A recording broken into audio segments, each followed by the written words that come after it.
From UFOs to psychic powers and government conspiracies, history is riddled with unexplained events.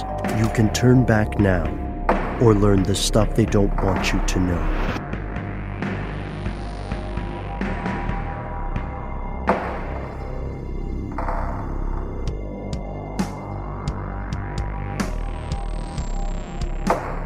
Oh, hello. Welcome back to the show. My name is Matt. My name is Noel. They call me Ben, and we are joined with our super producer, Paul, Mission Control Decant. Most importantly, you are here, and that makes this stuff they don't want you to know. It's 2019, and if you are remotely aware of the news, you understand that the government is still shut down. This is the longest shutdown in modern U.S. history. So presumably they're not assassinating any political activists at the moment. Well, the assassins aren't getting paid, at least. That's fair. There's back pay, right? Furloughed, yeah. Yeah. This is a divisive time in the country, but that's something people always say. You know how like older people are always like, oh, new music sucks, but old music's good. And people are always like, oh, this is the most divisive time ever. It's always been a real, there's a phrase Noel stumbled upon that I really like. It's always been a real ship show. It's true. Because we're a family show. We are a family show. There was a P, just everyone, if you're listening. Yeah. It's sort of like a trade show for boats. It's a ship show. Right, They're all right. up on stilts. You get to look at their undercarriages. You know, it's like that. But with rampant, wanton havoc politically, with quite real danger to many people, and we're not going to do some AM or FM political talking points show. We're not going to parrot out some headlines at you. We want to establish that context because it's often said that history is cyclical, right? Maybe it doesn't repeat, but it rhymes. And the reason that cliche is a cliche is because it's true. That's the reason most cliches are cliches. It's because they're true. Everyone knows it. It's such an eye roll when people say it.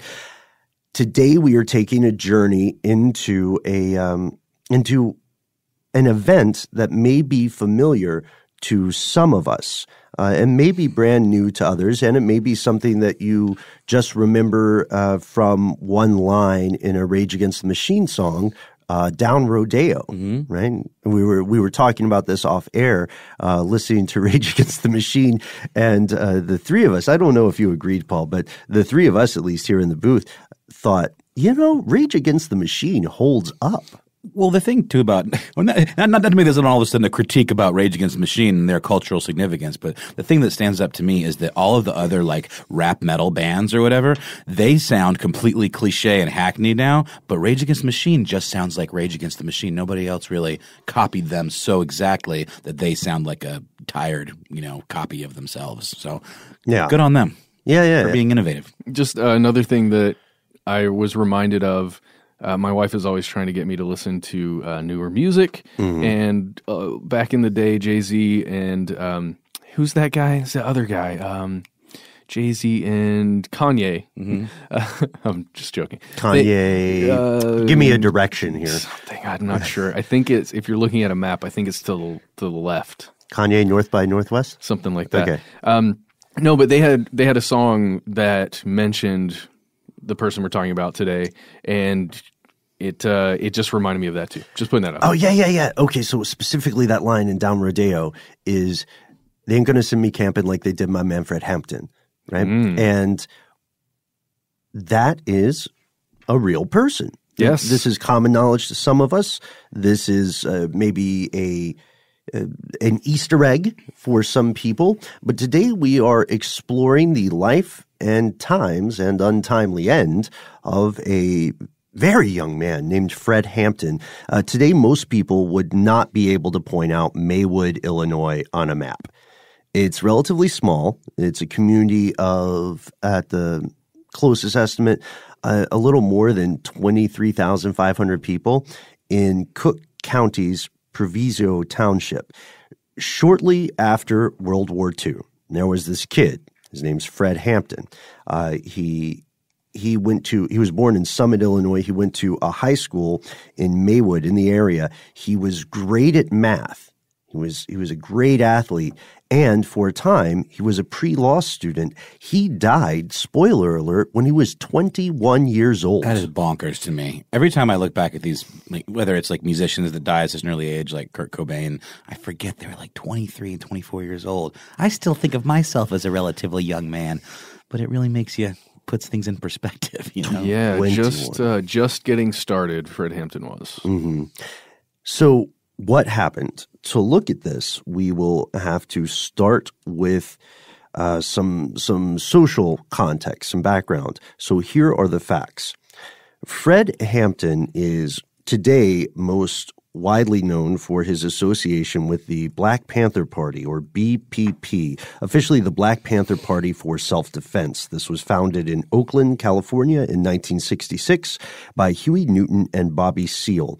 Originally, these guys wanted to protect local residents of the Oakland community from police brutality, and from other crime, and just as a local defense force, essentially, right? A self-governing community, right? We don't need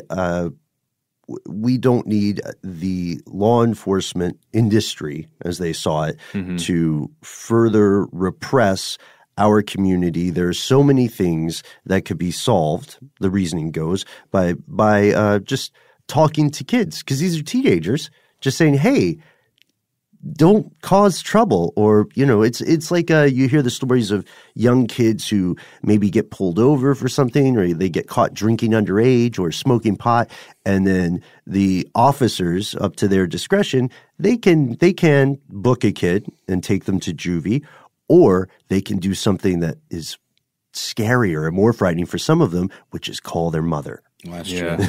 It's interesting in the movie Black Klansman. I don't know if you guys have seen that yet, but it got some. I think Spike Lee finally got his first Best Picture and Best Director Oscar nomination for it. It's his first nomination in 30 years since Do the Right Thing. That's right. I watched it on the plane. Yeah, it's good. But there's a scene where Stokely Carmichael, who's the leader of the Black Panther Party, is speaking at a university, and one of the organizers, who's a college student who's got this college group that organizes this event, is very abusively pulled over by the very racist local police and just hassled for being the person that brought these people to this town, I believe in Colorado, the city in Colorado. So that kind of stuff was happening all the time, and that was there was absolutely a need to have some kind of protection within this specific community to keep stuff like that from happening. And need is key. These people weren't making these decisions for fun, right? They weren't like, hey, should we go bowling, or should we start a political party?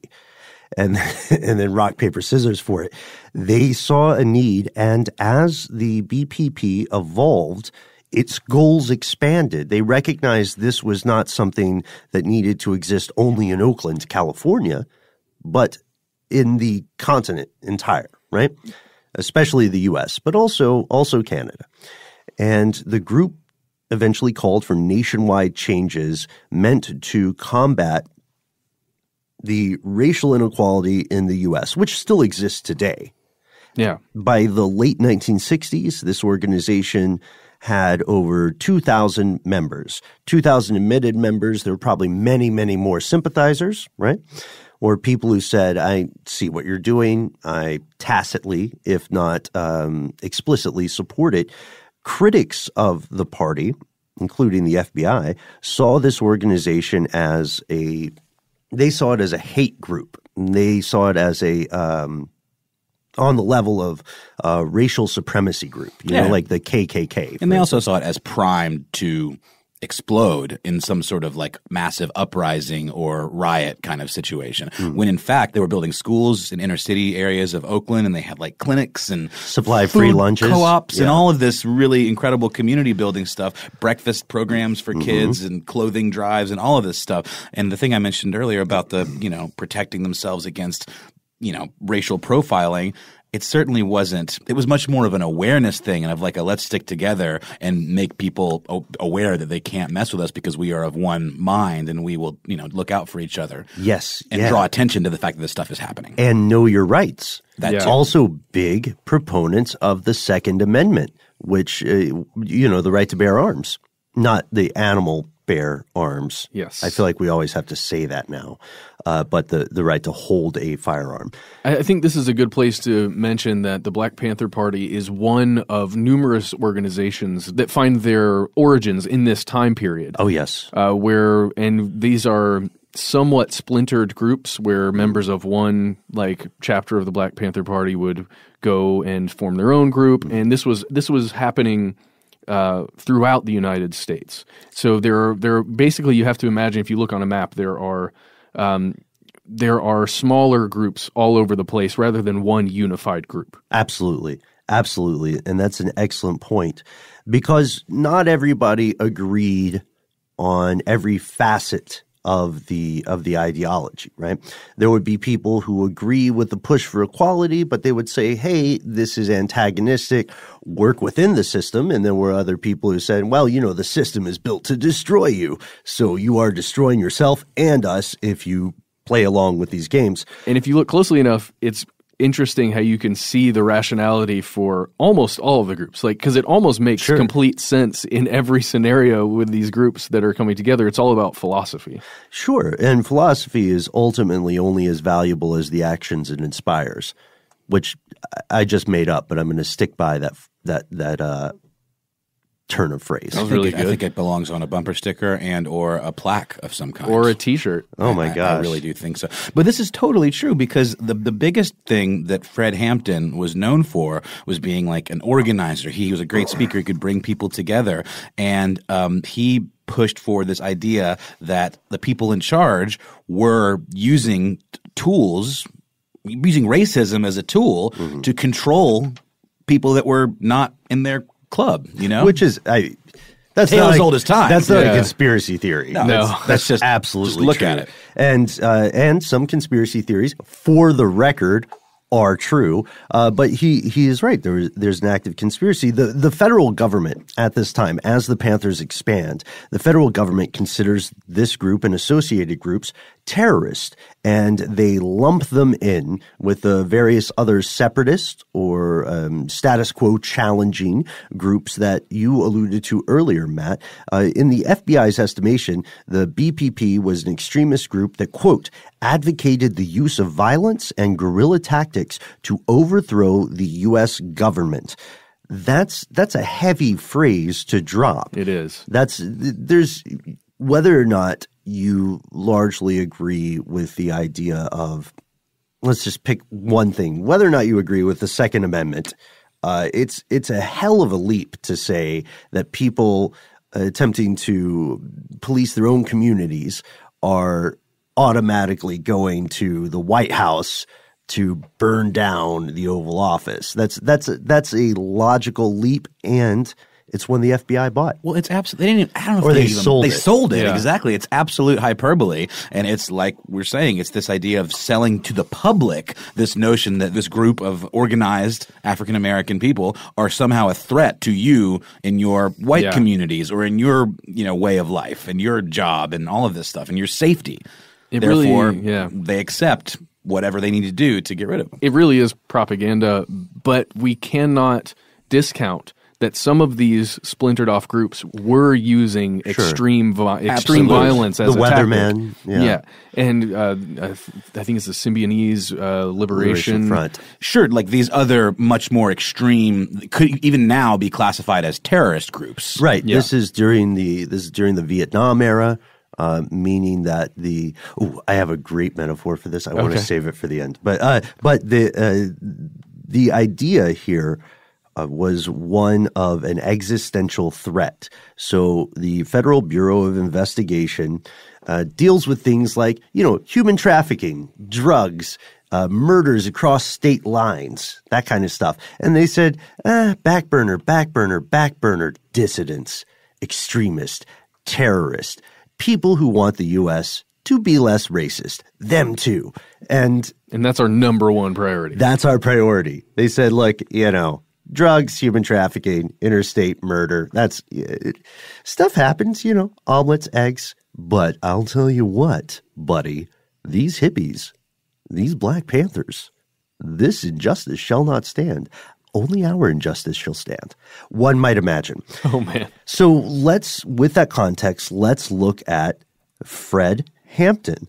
It's a name that's familiar to people, but it's also this is the name of a real person, not just a symbol, right? He's a smart kid.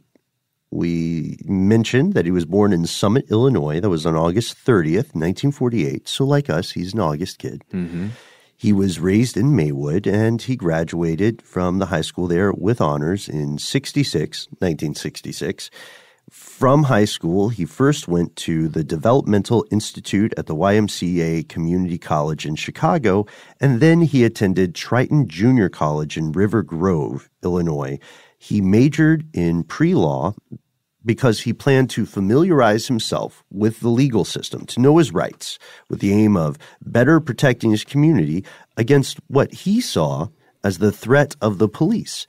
And there's an interesting confluence of contrasting views here, because Hampton saw the police as an existential threat to his community, and the FBI eventually saw the Black Panthers as an existential threat to their community.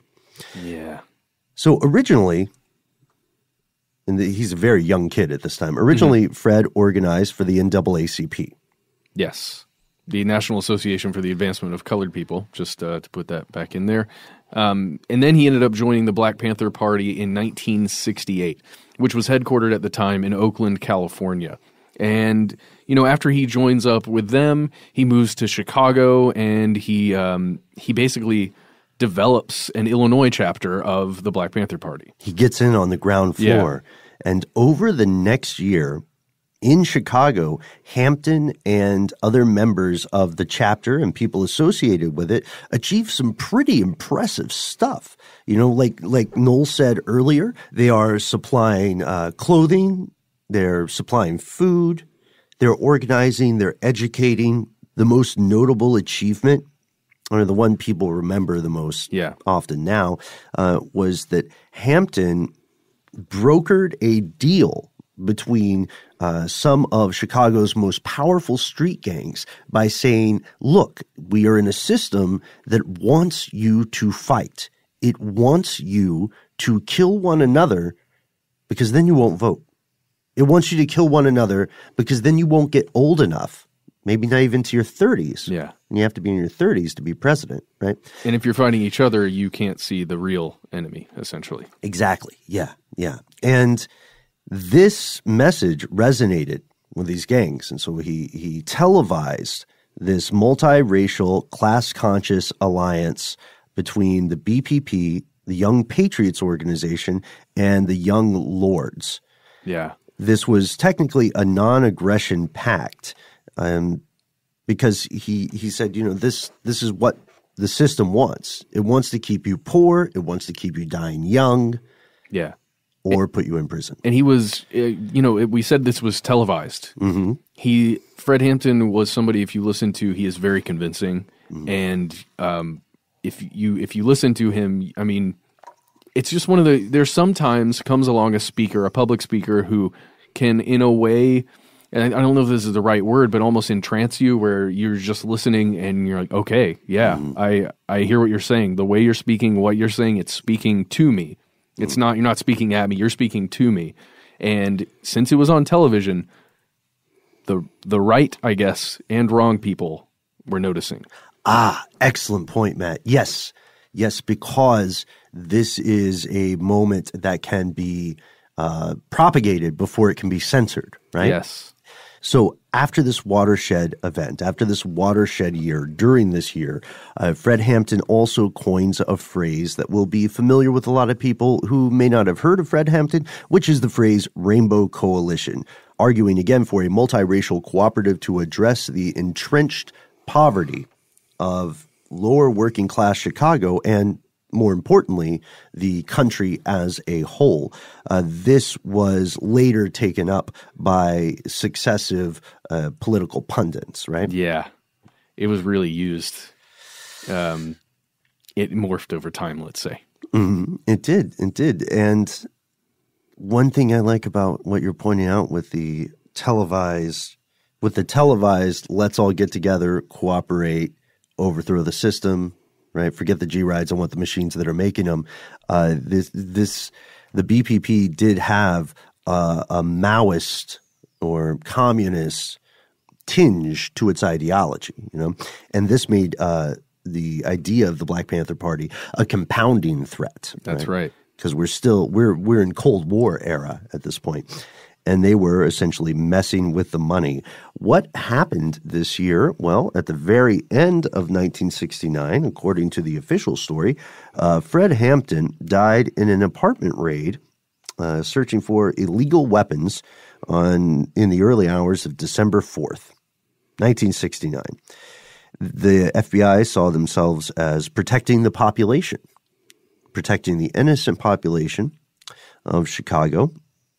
And officially, they were raiding a dangerous group that possessed ostensibly illegal weapons. One more time, officially, that's what they were doing. It should go without saying, but I'll say it. Not everyone believes the story. And we'll get into that story after a quick word from our sponsor.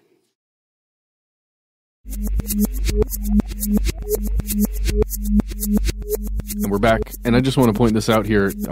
This is when Fred Hampton died, just as a fun fact. It's not fun. It was 2 months after the last confirmed Zodiac killing. Okay, let's keep going. Here's where it gets crazy. So the federal government sees this and associated groups as a threat. They are terrified of the idea of anything challenging the solvency of the government, the breaking of the rule of law. So the question becomes, how far would the U.S. government go to prevent what they saw as the spread of subversive elements? Would they, in fact, MI5 style, CIA style, break the laws they were supposed to enforce in pursuit of what they saw as a greater good? Evidence overwhelmingly indicates, yes, the FBI essentially engineered an assassination. Yeah. And it's tough to look past the evidence, especially if you look at the full picture here with something we're about to get into, a specific program. Yes. Yep. Which will be familiar to fellow longtime listeners. Let's start with a guy named Mark O'Neill. We'll go into detail about him in a moment. What you need to know about Mark is that he was in the BPP and associated with it, but he was also, for part of the time, an FBI informant. And on the night of December 3rd, after a political education session, Hampton and his girlfriend, who was pregnant, and several of their associates went to this apartment where they were going to spend the night. And this guy, Mark O'Neill, was functioning as security. He also made dinner. Yeah. He made dinner, and he drugged Fred Hampton with barbiturates, which prevented him from waking up at all. Okay? That night, yeah. Yeah. He slept peacefully in this bedroom with his girlfriend, and the police, when they conducted the raid around 4 a.m. or so, they came in guns blazing, right? And there was it Mark O'Neill? Was he the one holding the shotgun?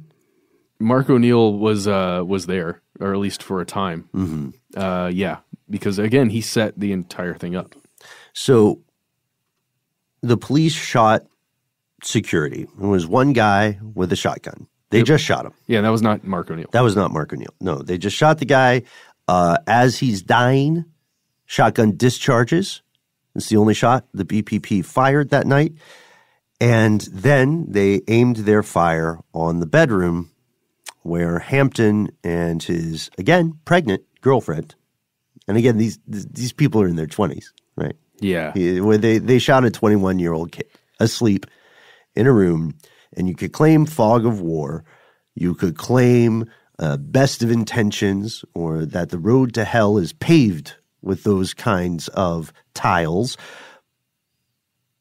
Or you could claim this was part of something called COINTELPRO.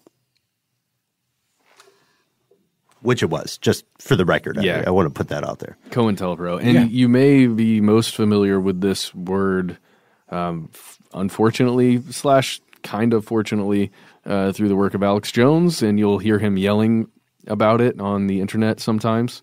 But yeah, COINTELPRO, it's an actual thing. Yeah, it was founded by the FBI in 1956, and it was just kind of a catch-all term for a counterintelligence program. Well, that's what it was short for, a counterintelligence program that was designed to stop the Communist Party initially, and then it began to kind of branch off and attack some of these more domestic groups that we talked about, including the Socialist Worker Party, of course, the Black Panthers, and any of the other splinter groups that we've been talking about throughout, some of which were quite dangerous and did pose a threat. Also, in their defense, the Ku Klux Klan. Yeah. Right? So they were hunting anything they saw as subversive. It's a very bad time to be a vegan. Just to give you a sense of how rigid their ideology was on Uncle Sam's side. Or an animal rights activist. Oh, yeah. Or an animal rights activist. By the way, I watched – it's not animal rights, sorry. I watched this movie called Edge of Darkness last night. It just happened to be on HBO, and I was just flipping through. And it was activists who were trying to expose a nuclear weapons program. But it felt very similar, like the off-the-grid groups, you know, that are functioning for a higher purpose. Sure. No credit cards, right? No credit card usage. Watch out for your phone. It has GPS. Yeah. It's not about the money. It's about sending a message. Yeah. Right? Okay, sorry. I know I'm making crazy eyes at you. I get it. Yeah. So the Panther Party wasn't originally part of the COINTELPRO targets, right? Part of the FBI targets. But by 1968, J. Edgar Hoover himself considered them to be, quote, the greatest threat to the internal security of the country, because he saw them as commies, right? As communists, and additionally as people stirring up the pot, you know, almost as insurgents. He saw it as a potential insurgency. Well, yeah, it goes back to that existential threat to the United States, because some of the philosophy and some of the truth that is being spoken within these groups and being televised speaks to some of the biggest problems that exist in the country at this time from an inequality standpoint. And that's dangerous if you get enough people to truly follow and believe, especially if you have main parts of this group that are armed. Right. I can imagine why J. Edgar Hoover and some of his groups were terrified of this type of organization. Yeah, and by 1969, the Panthers were one of the primary targets steered by Hoover, and the FBI attempted a number of nefarious strategies to weaken the group. The FBI was primarily concerned with a sort of a domino effect or an accretion, of similar groups that got together and said, hey, you're on the same page. You also understand the idea, or you agree with us with this idea of the proletariat, right, and the class struggle. Yeah, let's all work together. That's dangerous. For as long as it lasts. Yeah. Yeah. I mean, human beings have been saying, let's work together until one of them stabs the other one in the back before recorded history, probably before Homo sapiens. It's just sort of our thing. So the fact that Fred Hampton was, as you pointed out, Matt, this enormously compelling, brilliant speaker, this unifying force, the fact that he had these capabilities made him a target. It put the target on his back as far as Uncle Sam was concerned. And especially at the age of 21. Yeah, especially being so young. Like you said, he's just beginning. And to prevent this growth, to stop him short, the FBI started surveilling Hampton and his associates to the best of their ability, wiretapping, which is listening to phone calls, infiltration. They were stealing the guy's mail. They were reading his stuff. They attempted extortion. They did more. I mean, this is an era of domestic security wherein the same government agency, the FBI, wrote letters to Dr. Martin Luther King trying to convince him to kill himself. Yeah. Yeah, who, by the way, was assassinated just the year prior to when Fred Hampton was killed. Exactly. There's an escalation. And at the time, although this may sound like common knowledge to a lot of us listening today, at the time, COINTELPRO was classified. Nobody knew it was happening. Nobody knew. These operations were not public until 1971. And that's important because it means that during the early morning hours of December 4th, 1969, there was no public scrutiny of the actions that the FBI and its proxies, local law enforcement, chose to take. There was definitely not congressional oversight. Yeah. And even then, this is terrible to even think, but even then, at the time, if you look at Congress, I mean, I can't say, this is my opinion, but I feel like congressional oversight wouldn't do much for something like this. And unfortunately. And that's just my completely my opinion. I agree with you. And one thing that this touches on is something that's occurred in this government and other governments quite often, which is the conflict between elected and unelected officials, right? If you live in this country and you are able to vote, you can vote for a representative. You can vote for a president. You cannot vote for a Supreme Court justice, those 9 creepy ring wraiths that run this place, and everybody still pretends that's normal. Excuse me. Different episode. Yeah, or people who are on the Federal Reserve. Or people on the Federal Reserve. Yeah, excellent point. So you and I and anyone listening cannot directly vote for the heads of intelligence agencies. That's never going to be on your ballot. And presidents can come and go. But that is a different game. You know what I mean? I'm getting creeped out. I'm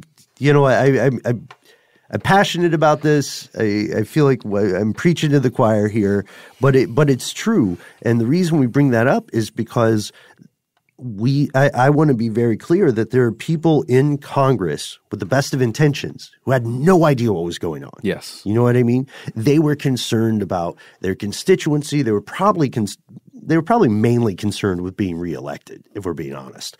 But they would not have co-signed these sorts of actions, right? Yeah. Because now looking back, we have to ask ourselves, who were the terrorists? Who was engaging in guerrilla tactics? Who successfully assassinated more people? Oh. I know. Dang. Well, I'm just asking.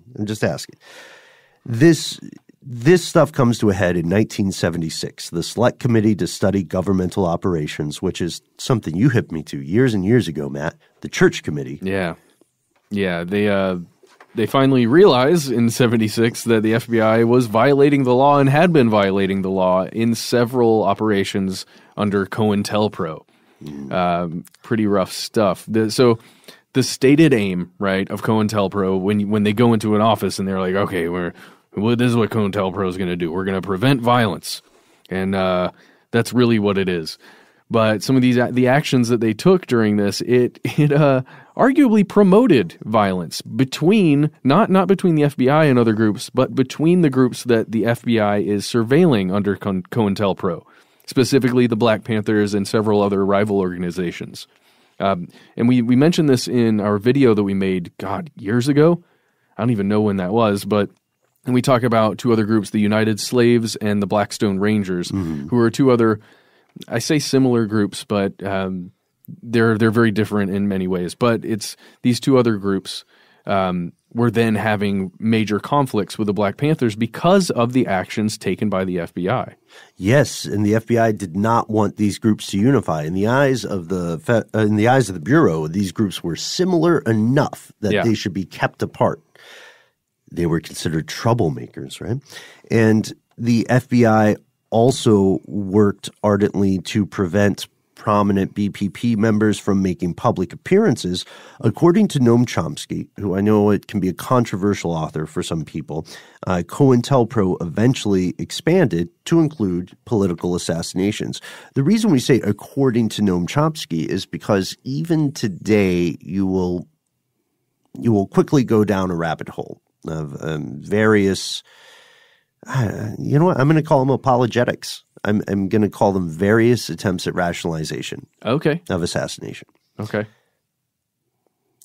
The official story, right? Here we can just give you the blow by blow. Back to the death of Fred Hampton, supporters of the party claimed Hampton was assassinated and that the government assassinated Hampton because they feared he could become a visible, unifying leader, an icon, a figurehead of the Black Power movement. So how did he actually die?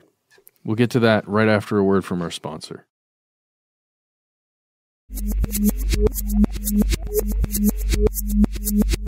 And we're back. In the early morning hours of December 4th, 1969, 8 Cook County police officers who were acting under instructions from the Cook County State's Attorney's Office approached the West Side Chicago headquarters of the Black Panthers. As you might imagine in a raid-type situation, there was another group of officers that approached from the back. Everyone inside was still asleep, including Fred Hampton. Inside what was, you say headquarters, and it was an apartment. It was a flat. There were 9 people still asleep. This is in the very early morning hours before the sun had even risen. Yeah, it's a crowded apartment, first floor, 19 guns in the apartment, more than 1,000 rounds of ammunition. The way that the Tribune reported the series of events was that this was a national hate group known for their revolutionary politics and, more importantly, for shooting police officers. They were cop killers. That's how this was reported, right? Yeah. Is there any sand to that? Is there maybe some kind of conflict between police and Black Panthers that resulted in a police officer being killed, and they spun it into these are cop murdering savages?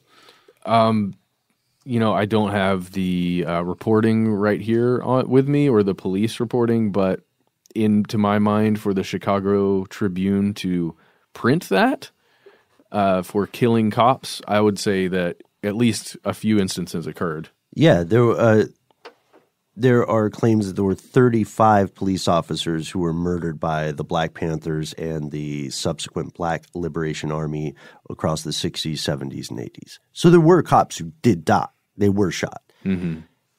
And it's important that we mention this. People were dying. It's easy and tempting, perhaps, for some people to get caught in the game of equivocation. Yeah. Right? Or to forget that there are actual human lives at stake. You know what I mean? So we can only imagine that of the 6 officers in the back door and the 8 officers in the front, several of them may have thought they were on a mission of, dare I say, vengeance, right? Yeah. So at about 4:45 a.m., a Sergeant Daniel Groth knocked on the front door of the apartment. There was no answer, so he knocked with his gun. And presumably shouted. Yeah. Presumably shouted, yeah. Then they busted in the door. The next 7 minutes of gunfire become one of the most intensely debated and disputed incidents of the entire decade. Yeah, there was a federal grand jury investigation that found that the police fired in the neighborhood of ranging between 83 to 90 shots. Yeah, into this apartment. And this is this is an apartment in Chicago. This is that would just be chaos. I would fear for the lives of the neighbors. And again, the one of the 19 guns in the apartment owned by the BPP, one shotgun discharged once. There was one shot fired. Yeah, it's pretty rough. Pretty damning, actually. After the shooting stopped, Fred Hampton was dead at 21. And a party leader from Peoria, a guy named Mark Clark, 22, was also shot fatally. And I believe the grand jury found that he was the one who discharged that one shotgun blast. Right. He was set to be security, right? And now we return to William O'Neill, Panther and informant. People didn't originally know the extent of his involvement with the FBI. Isn't that right?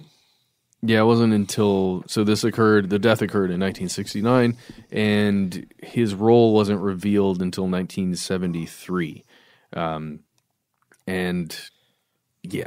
It's pretty rough, actually. So we mentioned that he was a member of the Black Panther Party. He was on the inside working closely with Fred Hampton as well as Mark Clark, and he was simultaneously serving as an informant for the FBI. He would send information to the FBI. And by the way, he's a teenager at this time. He's a young guy when he's starting out working with these guys. It's a tragedy. These people were so young. Yeah, exactly. Among the things that he sent to the FBI, the primary thing, I guess, that people focus on is a floor plan for this apartment that was eventually raided. His cover was blown. And at one point there, I believe it was 73 when his cover was blown, but I am not completely positive. It might have been earlier than that. I do not, unfortunately, have that specific information. But he ended up going into the Federal Witness Protection Program. We can say it here. His name at the time, or when he went into the program, was William Hart, and he moved out to California. And then eventually he moved back to Chicago in 1984. And the reason we're talking about O'Neal in this way is because in January of 1990, on Martin Luther King Jr. Day, he actually took his own life by running out into traffic. And we know this because he had an uncle named Ben Hurd who was with him that day, and his story is told by the Chicago Reader, and that's what we're reading about here. And he, specifically this guy, Ben Hurd, has some insight into O'Neal's life. Yes, he learned of O'Neal's work with the FBI shortly after the death of Fred Hampton in 1969. And per Ben Hurd, O'Neal denied everything that he was asked about. And Hurd says, I thought about some of the things he did and said. I asked him, but he denied it. And then later, O'Neal opened up, told his uncle he'd been in trouble for everything from car theft to kidnapping and torture and so on. And like some pretty heavy things. Hurd says that his nephew told him they had tied someone up and were pouring hot water over his head. They were trying to get him to do something. So an FBI agent told O'Neal he would take care of all of it if he infiltrated the Panthers. And Hurd believed that O'Neal had regrets, right? Yeah, I think that's pretty safe to say. So he went on to say he was sorry that he did what he ended up doing, and that it was his impression that this was an FBI raid of the house, but the FBI gave it over to the state's attorney, and then state police, local law enforcement took the reins from there. They killed Fred Hampton, and in this person's estimation, and made sure that he was dead. Yeah, that's a crucial point here. O'Neal, according to his own statements before his death, O'Neal thought this was just going to be a raid. Maybe people would get arrested for possession of firearms or some sort of violation of possession laws, right? Maybe it would have been a drug possession possibly, right? Heck, if they were looking for something, maybe it would have been a violation of the fire code. Yeah. I don't know. I mean, the biggest thing is the firearms charges. You probably could have sent them to prison on just firearms charges. But that's not how it went down. Right. So from O'Neal's perspective, now, as far as we know today, O'Neal did not say that the FBI, on record, say that the FBI lied to him. But they did say originally that this was simply going to be a raid. And he was with his nephew the morning after the raid in Hampton's apartment, and he saw the aftermath. Yeah. Yeah, he said there were papers strewn all over the floor, blood all over. There was a trail of blood from where the police, had dragged Fred's body. And William O'Neal, in this case Bill, he says, just stood there in shock. And he never thought it would come to this. Like all of his involvement with the FBI, he, like we keep saying, he didn't think it would be a massacre. And that's only to speak to this person who has been, I guess, reviled throughout history now at this point as being the guy that set up Fred Hampton. Painted as Judas, right? Yeah. And there's two sides to it. In a way, he was. But in another way, he didn't understand. And to be very clear, to be crystal clear, the FBI actively conspired to assassinate or to neutralize, at the very least, a 21-year-old boy for his political beliefs, because they saw it as a threat to both the economic and the racial or social status quo of the United States. This also occurred during the Vietnam era, wherein Hampton and many others like him would be lumped together as potentially existential threats to the solvency of the nation, right? Because this is, again, this stuff sounds so crazy. It sounds like people getting in a bubble and getting carried away. Yeah. This bubble was real. Yeah. You know? I think there was something in the outline here, Ben, that you didn't end up saying, but our buddies, the Culture Kings, have a phrase they use where it's talking about messing with the money, and that's when the government starts really paying attention, when it's upsetting the apple cart in a way that affects economics. I did put that in, and yes, and a shout-out to Jaquise and Edgar. I didn't originally say it because I think we still owe them a song. We do. And I'm going to at least make the track for this next one. I don't claim to be an MC, but I can definitely make some beats. So let's I commit to that. You're great fellas. at that too. Well, thanks, you have buddy. a gift. You guys are fantastic MCs. I say we put it out in 2020 just to surprise them out of nowhere. Yeah. Oh, and call it hindsight. Yeah. And we know they don't listen to the show, so it's going to be a surprise. We should have them back on. I had a lot of fun in the Michael Jordan episode. Oh, I wasn't around for that one. That's right. I forgot they were on. Maybe they did listen to the show. What am I saying? Hey, guys. I was going to say, you missed out. It was actually really great. I'm sure it was. They're great people. As far as we know, they are not elements of COINTELPRO. That's true. and hopefully neither are you guys. But it's like witch hunt rules, right? Like, if you tell me you're not, that's more evidence that you are. Yeah, I think you'd have to say no, right? And it's also, I'm sure we've said this before, a complete myth that if you ask an undercover cop if they're an undercover cop, they don't have to tell you the truth. It's a total myth. They can commit crimes with you. Yeah, exactly. It's MI5 rules. Yeah, for sure. And people would say that's for a greater good. And that's the argument, right, that succeeded in pitching COINTELPRO and in violating the laws and the rights of U.S. citizens. And taking the lives of U.S. citizens. And taking the one thing that cannot be returned. And to this day, officially, the FBI, the Justice Department, the Chicago Police Force, they reject claims of political skullduggery. They say that the raid was unfortunate. It was not the ideal outcome. But on their side, it was conducted correctly and to the letter of the law. We're conducting a raid to find illegal firearms to neutralize a threat.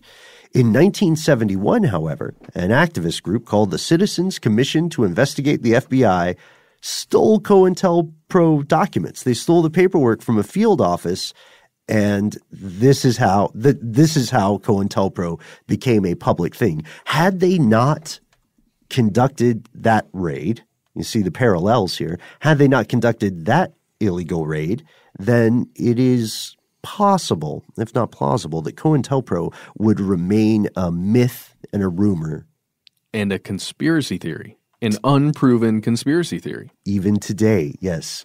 In April of the same year, by the way, 1971, the FBI officially terminated COINTELPRO, yet numerous critics of the U.S. government believe that programs like this never really go away. The names change, but like Dr. Manhattan says in Watchmen, nothing ever ends.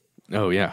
Have you guys seen there's a Watchmen series that's coming to HBO? Yeah. Okay. That looks a lot less shiny than the Zack Snyder movie. Mm-hmm. Less shiny? Yeah, I felt like the Zack Snyder movie was a little like overly polished looking. Every scene a painting. Yeah, kind of. This one, like, what's his name? Rorschach's mask is literally just like a sack with kind of like, Well, they're prequels, right? No, I think maybe. No, I think it's the. I don't know. Comic books were prequels. It has to be a prequel, right? I don't know that it is. I think it's. I think it might even be either a deeper exploration of the series with more of the. Because come on, you need more than a movie to really like go deep into that book, right? There's so much stuff in there that they couldn't put in. Dude, I just rewatched it.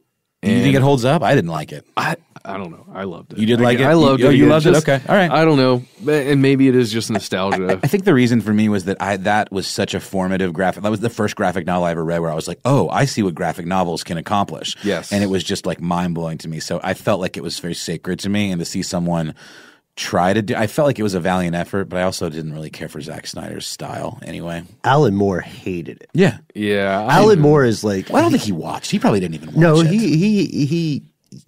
he does write excellent comics for fun, but I think it's to support his main hobby, his main passion, which is just hating stuff. Oh, jeez. Just interestingly enough here, and this show is not brought to you by Watchmen or HBO, just so you know that. If you go to hbo.com/Watchmen, the first thing you see is nothing ever ends. Yeah, and the little blurb. And Trent Reznor and Atticus Ross doing the music. That's pretty dope. And it's a show run by Damon Lindelof, who I believe did Lost. Oh. That's correct, along with J.J. Abrams. And unlike Dr. Manhattan's quote, unlike his observation in the fictional world of Watchmen, this, love it or hate it, is the reality in which we have collectively lived for the span of this episode. And some things do end, namely this episode, but not our show. We hope that you enjoyed this cursory journey into the murky, morally problematic, ethically bankrupt world of domestic intelligence.